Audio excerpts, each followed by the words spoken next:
भागवत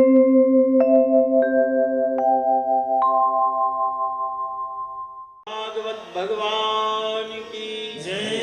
सुखदेव जी भगवान की जय। सनातन धर्म की जय। पशुपतिनाथ भगवान की जय। जय जय श्री राधे।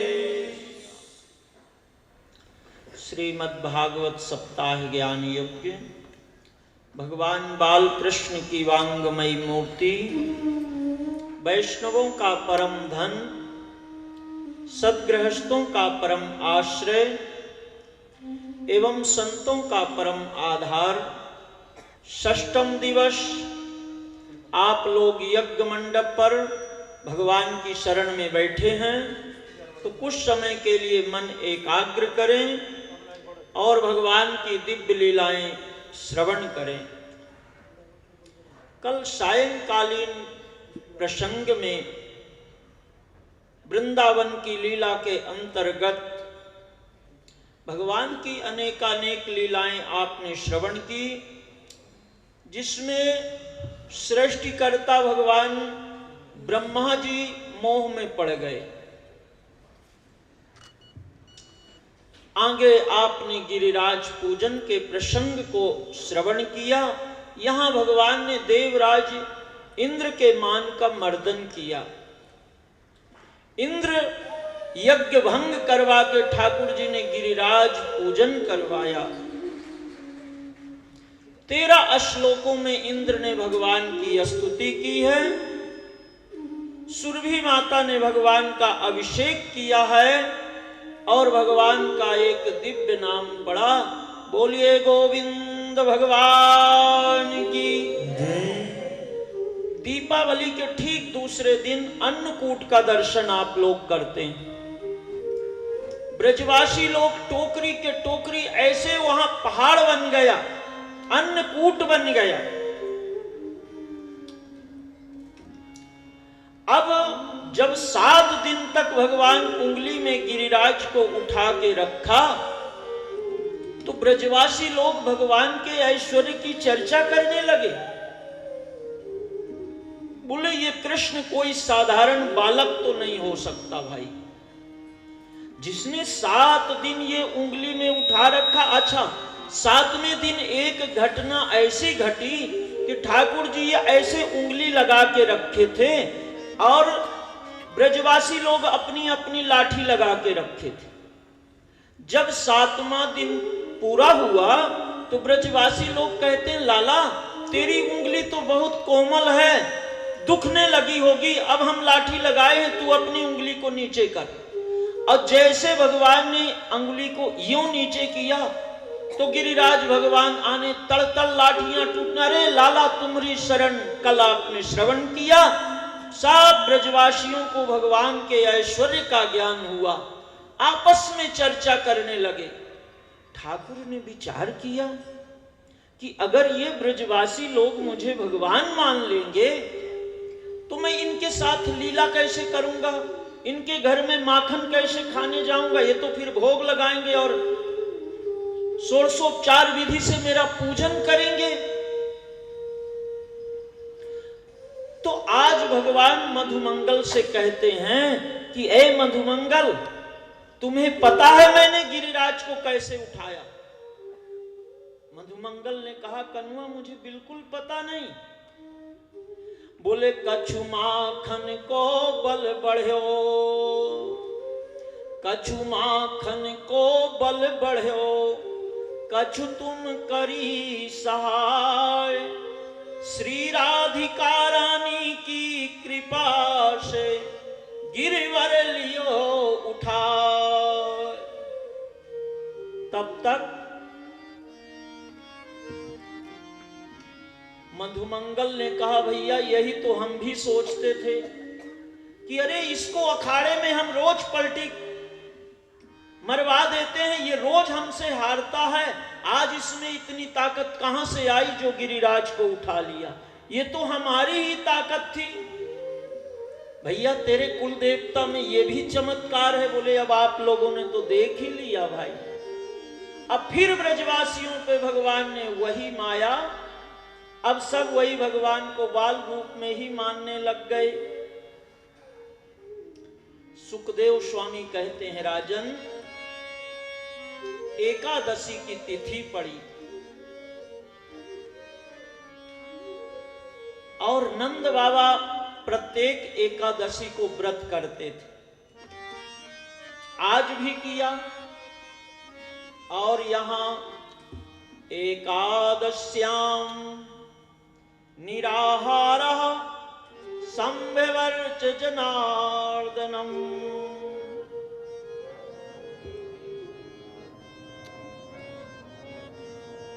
एकादशी कैसे करना चाहिए, ये नंद बाबा से सीखना पड़ेगा। एकादश्याम निराहारः संभवर्च जनार्दनम। निराहार कर, एकादश्याम निराहारः, कुछ भी नहीं, जरूरत हो तो केवल जल पिए। हम तो एकादशी को द्वादशी का बाप बना देते हैं। सवेरे सवेरे वो रात का भिगोया हुआ बादाम और ऊपर से और प्लस कर देते हैं बादाम का हलवा। इतना सा तो है। अब वो इतना सा हलवा आपके वो इतने चावल और 4 रोटी का काम इतना ही कर देता है, आप सब जानते हैं। ऊपर से 1 गिलास दूध, और जब दोपहर हुआ तो बोले 1 गिलास जूस, फिर थोड़ी देर बाद और हुआ तो बोले अब चाय। ऐसे दिन भर दिन भर दिन भर।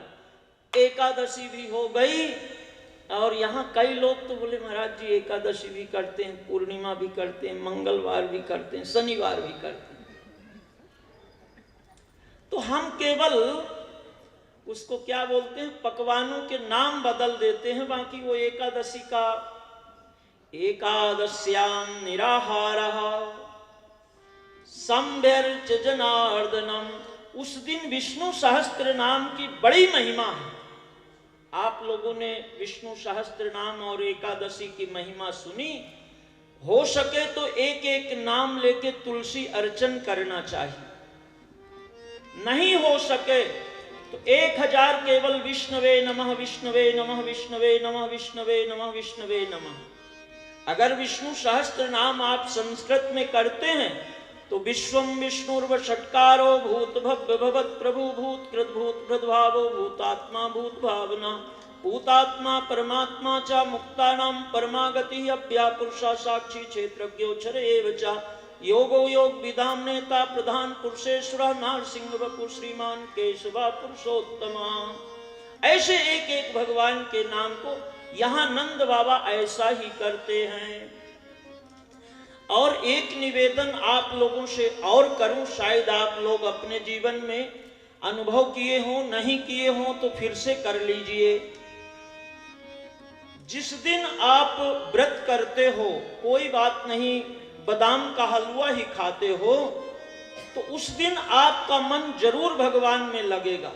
बार बार आप में ऐसा होगा कि आज ठाकुर जी की पूजा कर लें, आज सेवा कर लें, आज एक भगवान की तरफ जरूर मन जाएगा। क्योंकि आपने पितामह भीष्म की स्तुति में सुना था कि अपने जीवन में अन्न का बड़ा महत्व है। वही दूसरे दिन द्वादशी के दिन साधारण प्रसाद, जो आप सादा भोजन जिसको बोलते हो, दाल चावल रोटी जो भी हो, उस भोजन को करिए। अब फिर अपने मन पे जरा, अपने मन को हमें अपने आप को देखना चाहिए। दूसरे से, ये दूसरे के देखने का विषय ही नहीं है। दूसरे के लिए तो हम बहुत फिट दिखते हैं, पर हमारा मन कहाँ जा रहा है वो केवल हम ही को पता लगता है। बाहर से तो आप जैसे हो वैसे ही दिखोगे। तो जिस दिन आप किसी होटल में खा के आओ, किसी विवाह पार्टी में जाके भोजन करके आओ, अब फिर मन को देखो, घर का प्रसाद पाओ, अब फिर एकादशी का व्रत करो, फलहार लो, अब फिर आपका मन बता देगा कि ये भैया ये भोजन का ये फल है, ये फल है, ये फल है। तो यहां नंद बाबा भगवान तुलसी अर्चन कर रहे हैं और इसके बाद अस्नातुम नंदस्तु कालिंद्याम, भगवती कालिंदी में सुबह सुबह स्नान करने का भी नियम है। आज ब्रह्म मुहूर्त से पहले ही नंद बाबा भगवती कालिंदी में डुबकी लगाने के लिए गए और यहां भगवान वरुण के दूत आए और नंद बाबा को उठा के ले गए। 4 बजे से पहले स्नान निषेध है। कोई विशेष तिथि जैसे ग्रहण आदि को छोड़ दिया जाए, तीर्थों को छोड़ दिया जाए, तो 4 बजे से पहले भगवान वरुण ने, जैसे हम आप लोग विश्राम करते हैं ऐसे भगवान वरुण विश्राम करते हैं। तो उस समय किसी जाके भगवान को उठाना ये अपराध बताया है शास्त्रों में। तो आज अब उस समय आप देखिए सब घड़ी की व्यवस्था, मुर्गा बोल दिया तो इतना टाइम, कौवा बोला तो इतना टाइम, ये सब ऐसे निश्चित करते थे। नंद बाबा की नींद खुल गई और आज भगवती कालिंदी में डुबकी लगाया। भगवान वरुण के दूत इन्हें वरुण लोक में ले गए। जब वरुण लोक में ले गए तो भगवान वरुण को पता लगा कि ये तो साक्षात ब्रह्म के पिता भगवान श्री कृष्ण के पिता हैं। तो बड़ा सम्मान किया, ऊंचे सिंहासन पर बिठाया। यहां जब सूर्योदय हुआ, नंद बाबा बहुत देर तक भगवती कालिंदी से वापस नहीं आए, तो पूरे ब्रज में हाहाकारी मच गई कि नंद बाबा आखिर गए कहां। सब भगवान श्री कृष्ण के पास आए और कहते हैं कि लाला आप बाबा का पता लगाओ। भगवान को तो पता था, तुरंत आज भगवान वरुण के मान का मर्दन किया है। देखो कल आपने श्रवण किया, ब्रह्मा, इंद्र और दावानल अग्नि का पान, भगवान का एक नाम है देव दमन। कृष्ण अवतार में कोई देव ऐसा नहीं बचा जिसके मान का मर्दन भगवान ने नहीं किया हो। वरुण लोक से नंद बाबा को वापस लेके आए। यहां नंद बाबा कहते हैं भैया आज तो मैंने वैकुंठ का दर्शन किया। सब ब्रजवासी हट करने लगे कि लाला हमें भी वैकुंठ का दर्शन करवाओ। भगवान यदुवंश शिरोमणि श्री कृष्ण ने कहा चलो आप लोग कालिंदी में डुबकी लगाओ और फिर वैकुंठ का दर्शन करो। सारे ब्रजवासी आज कालिंदी में डुबकी लगाया और भगवान ने अपनी माया से ऐसे दूसरे वैकुंठ का निर्माण कर दिया। अब जब ये वैकुंठ का दर्शन कर रहे हैं तो वैकुंठ के दर्शन से बाल कृष्ण भगवान की वैकुंठ का दर्शन किया। अब यहां जितने भी देवता हैं, ऋषि मुनि महर्षि, सब भगवान की स्तुति कर रहे हैं। अब किसी की ताकत नहीं कि भगवान के पास चले जाएं।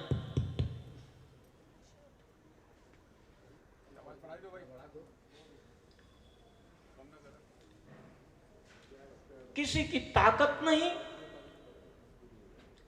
अब वरुण कुबेर आदि भगवान के लिए चमर हिला रहे हैं और किसी ब्रजवासी की ताकत नहीं कि भगवान के पास पहुंच जाएं। तब सब ब्रजवासियों ने कहा लाला ये तेरा वैकुंठ हमें नहीं चाहिए, हमारा तो ब्रज ही सही है कि जहां हम लाला का हाथ पकड़ लेती हैं, जहां बोलती हैं इधर बैठ जा तो बैठ जाता है, बोलते हैं नाचने लग तो थोड़ी से कम बेटा, तो जहां बोलते हैं कि बैठ जा तो ये बैठ जाता है और यहां तो यही नहीं है। फिर भगवान ने अपनी माया वापस ले ली। ब्रजवासी देखते हैं जहां थे वहीं के वहीं हो गए। सुखदेव स्वामी कहते हैं कि राजन अब भगवान के रास का समय आ गया। देखिए रास पंचाध्यायी श्रीमद् भागवत के 5 प्राण हैं। अपने 5 प्राण क्या हैं? प्राणाय स्वाहा, व्यानाय स्वाहा, उदानाय स्वाहा, समानाय स्वाहा, अपानाय स्वाहा। ये 5 प्रकार की वायु अपने शरीर पे चलती है। और भागवत जी तो शरीर है, पर रास पंचाध्यायी श्रीमद् भागवत के प्राण हैं। और ये गोपी गीत जो है ये धड़कन है। अगर धड़कन बढ़ जाए तो घबरा, धड़कन बढ़ जाए, कम हो जाए तो भी बात नहीं। तो गोपी गीत जो है ये धड़कन है। बड़े ध्यान से इस कथा तो सभी आप ध्यान से सुने हो, पर इसे और ज्यादा ध्यान से सुनो। ये नाचने गाने की लीला नहीं है। हम लोग डंडी लेके नाच लेते हैं, बोले भगवान ने रास किया। भगवान ने ऐसा नहीं। देखिए, सुखदेव स्वामी को पता है कि राजा परीक्षित के राज्य में ही कलयुग आ गया। अब कलयुग के आ जाने के बाद भगवान पर लोग दोषारोपण करेंगे। ये समाज किसी को छोड़ता ही नहीं। भगवान पर दोषारोपण करेंगे। मैं पहले दिन ही निवेदन किया था कि भगवान मर्यादा पुरुषोत्तम श्री राम की कथा अपनाने जैसी है और कृष्ण कथा केवल सुनने जैसी है। अपनाओगे तो बात बिगड़ जाएगी। अभी ठाकुर जी 7 वर्ष के हुए और गिरिराज को उठा लिया। आप लोग हम विचार करें कि 100 ग्राम का पत्थर भी उंगली से उठा लें तो उठा सकते हैं क्या? छठी के दिन पूतना को मार दिया। आप रास्ते में किसी को जरा ऐसे हाथ ऐसे दिखावर दो, मारो मत, देखो क्या हो जाए। तो भगवान श्री कृष्ण की लीला केवल श्रवणीय है, अनुकरणीय नहीं है। यहां सुखदेव स्वामी सावधान हैं। तो ये कोई मनुष्य की लीला नहीं है। कल मैंने चर्चा किया था कि भगवान श्री कृष्ण का स्वरूप क्या है। बोले जन्म कर्म च मे दिव्यम मेवं यो भेति तत्वतः। भगवान के जन्म भी दिव्य हैं और भगवान के कर्म भी दिव्य हैं। इसको तत्वज्ञ लोग, ज्ञानी लोग जानते हैं। तो यहां भगवान अपितारात्रि शरदोत्फुल्ल मल्लिका। भगवान शब्द से रास शुरू हुआ है। रास का मतलब है रसो वै सह, जिसमें आनंद के अलावा कुछ भी नहीं है, उसका नाम है रास। तारात्रि, किस रात्रि को भगवान ने यहां सहतौते बहुवचन लगा दिया। उस रात्रि का दर्शन किया। कौन सी रात्रियां? शरदोत्फुल्ल मल्लिका, शरद पूर्णिमा की रात्रि।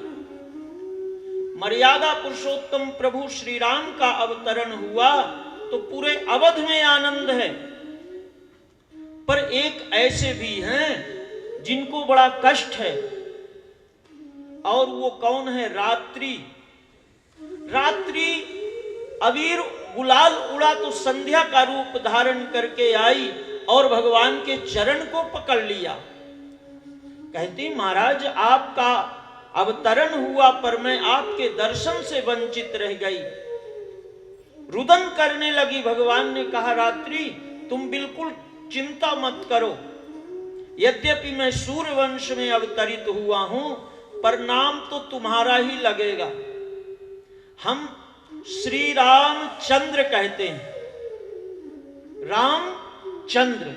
अब चंद्र तो रात्रि के उगता है, तो बोले तेरे नाम से चंद्र जुड़ जाएगा और मेरे कृष्ण अवतार का इंतजार करो। तारात्रि, वो रात्रि का आवाहन भगवान ने किया। यहां रास में कोई पुष्प भी पुरुषवाचक नहीं। मालती के पुष्प हैं, चमेली के पुष्प हैं, रात रानी के पुष्प हैं, पर न गेंदा है, न गुलाब है, न केवड़ा है, केवल स्त्रीवाचक पुष्प भी हैं। इसके पश्चात राजा, अगर आपको ये बात समझ में न आवे तो वो जनकपुर की कुमारियां जब मर्यादा पुरुषोत्तम भगवान श्री राम को जनकपुर में देखा तो जगत जननी माता जानकी के भाग्य की सराहना करने लगी। रंग भूमि जब सिए पग उधारी,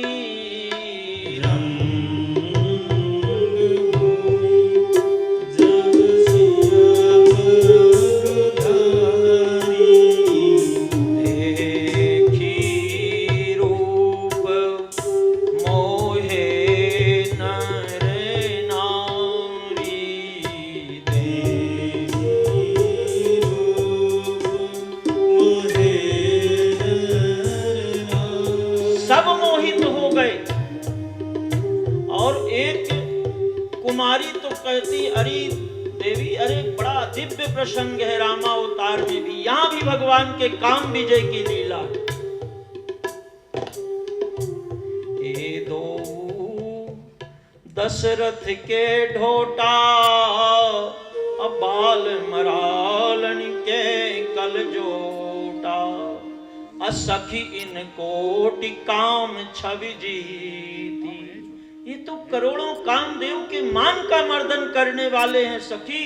भगवान विश्वामित्र जी ने प्रभु श्री राम को कहा था कि जाई देखिया बहु नयन, जाओ देखिया बहु नगर, जाओ नगर तो देख के आओ, सुफल सबके नयन, सबके नयनों को सुफल करो, पर राम आप किसी को मत देखो, ये शर्त थी। अब भगवान का सिर नीचे है, कोई कहा भाई इनके पिताजी का नाम लो, कोई कहा मां का, सब नाम लिया, पर भगवान ने ऐसे नहीं देखा। सारी कुमारियों ने भगवान का दर्शन किया है।